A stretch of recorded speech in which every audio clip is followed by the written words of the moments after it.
So many a year ago, I did a review for an Apexel set of lenses, add-on lenses that you could do for your smartphone. A lot of people seem to enjoy that. And I was recently contacted by them again to take a look at this, their HB100 Ultra.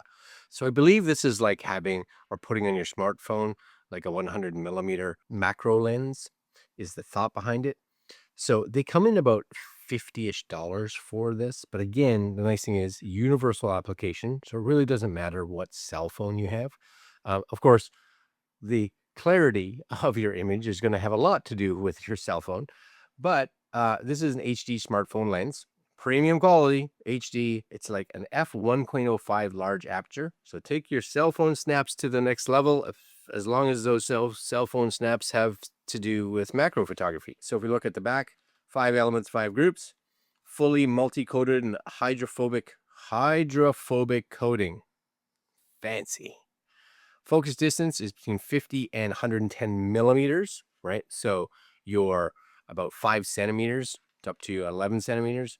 High transmittance, waterproof and anti-fog glass, low distortion at 3%, and constant aperture of f1.05. So again, we're going to have, this should give us fast because we are adding glass to glass, right? So we don't want this to be slow. So glass to glass. And what I do like about the Apexel stuff is, you're not charged an enormous amount of money. $50, I think that's US, is not horrible, right? So it kind of tells you, what kind of lens this goes over, right? So that you play with it.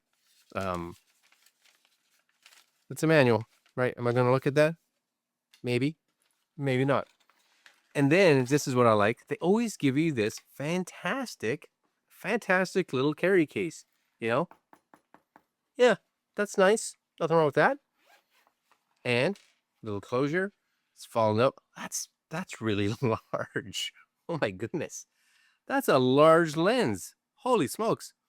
HB100 Ultra Macro. Wow. Look at, I had no idea it was going to be like that. That's got some size to it, yes? So on the back here, of course, you would pull this little cap off, is my guess. I'm doing this without reading the manual because that's what I do. This comes off. Yep. Right. I'm just going to put that in there. This, my guess would be it screws onto this, which it does. Do you see how large that is? Come on now. That's way larger than I expected. And this somehow magically got a cleaning cloth, which I should probably use. This is going to go on your lenses, right? So my guess is that this would probably go on, I would think, your macro lens. Should I read the instructions? Possibly. So hold on one sec. Yeah, so it does say this should align with your phone's main camera or the macro lens. Screw the lens into the clamp clockwise. Ensure it's aligned with your phone's main camera. Tighten the locking screw clockwise to ensure the clamp on phone, and off you go. Do you see how big that is? So this, of course, you are going to unscrew this little fella. And what's nice about it too is it has looks like a little cold shoe. If you want to put a light on, because again, doing macro photography or macro stuff, this will ever focus on me. Okay, so hopefully I'm back in focus. Anyways, yeah, you can put this as a cold shoe because you want that extra light while you're shooting macro stuff, right? Because usually your lens is covering the thing that you're actually shooting. Let's see how this goes. So this would simply, you would unclamp this. This then goes on your lens of choice. I don't even know which one of these is the primary lens. I don't know. Let's just see. Keep that on. This comes, look at this. That's a behemoth. You guys see that? Wow. Holy moly. And you can kind of see when you look in the bottom if it's lined up at all, right? So you can it's kind of got a magnifier, so you can just kind of look through the top of it. You can see that it's lined up. And if you kind of move it off to the side, you can kind of see the frame of the lens. So you can just kind of center that. That's cool. And then once you have it in place, then you would tighten this so that it's not going to unclamp, right? So now get some tension on there. Don't go crazy with the tightening because you don't want to break your phone. It definitely adds some weight. Without question. That adds some weight. So that is not 100% lined up, and I don't even know, I'll be honest with you, if I am on the right lens. So let's just see where the right lens is. So I'm just going to put this off to the side. That's not how you would normally do it, but everything looks like it's proper now. So let's see. This is with this on here. And you can go into macro mode maybe. So if you're in macro mode, do you have to adjust this a bit more? It's you gotta fiddle, right? You definitely. So that's macro. Hold on. Once you kind of get it there, right? You kind of just play with it a little bit, figure out where it is. I think that's the tricky part, right?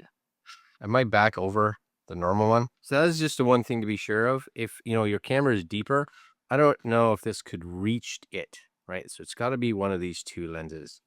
Anyways, let's come back here. So you do have to have, like it said, about 5 or so millimeters. But if I were to take this off, of course, that's where that is, and it can't focus on that. I literally have to pull it out to about here to be able to focus, right? So that's the shot I would get. Whereas with this one here, just put it back on, I can get a bit closer to get the shot. Now, the nice thing is, its clarity is surprisingly good, right? Surprisingly good. So again, if you look at something like this, right, it's not going to get you like necessarily right up on it, but there's normal versus here. Does it get you closer? Yeah. Could you use your zoom? You still can't get that because even with your zoom, you have to back up, right? And zoom here. Zoom here is good, but you're not able to use the full resolution. I think that's the big difference, right? When you are using your main camera, especially if you have like an iPhone 15 or iPhone 16, right? And you have that ability to shoot raw, right? You can shoot raw photos. You can shoot 48 megapixel photos.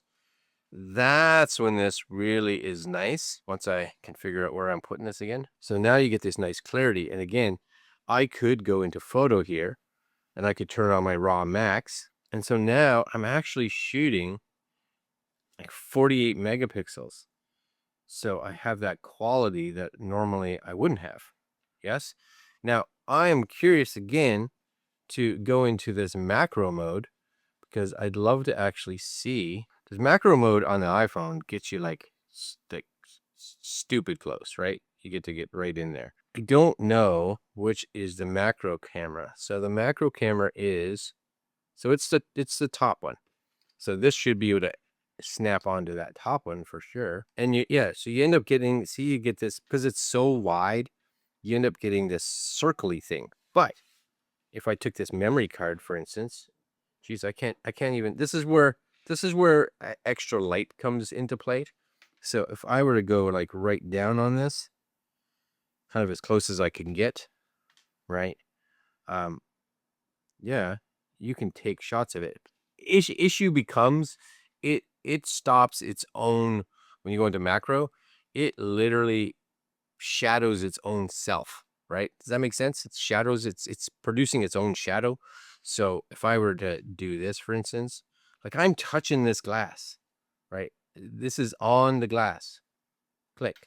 And I don't think I'm supposed to do that. If you were to go to 2 times though, I would think, because the 2 times on the iPhone 16 actually uses again. Yeah, so you could use that. And again, with 1 time you'd be out here, 2 times you'd be here. So you definitely can get a bit closer with that. Click. Right? And if you wanted to, you could shoot video again. And you get a pretty nice little depth of field actually. So if you were playing around with video and just kind of shooting this kind of stuff, it's the actual image quality of this is actually really quite good, right? The image quality, there's not much for like lens distortion or anything like that on it. But I do think, especially with iPhones and modern phones now, like they do have really good like macros. They do have good telephoto lenses.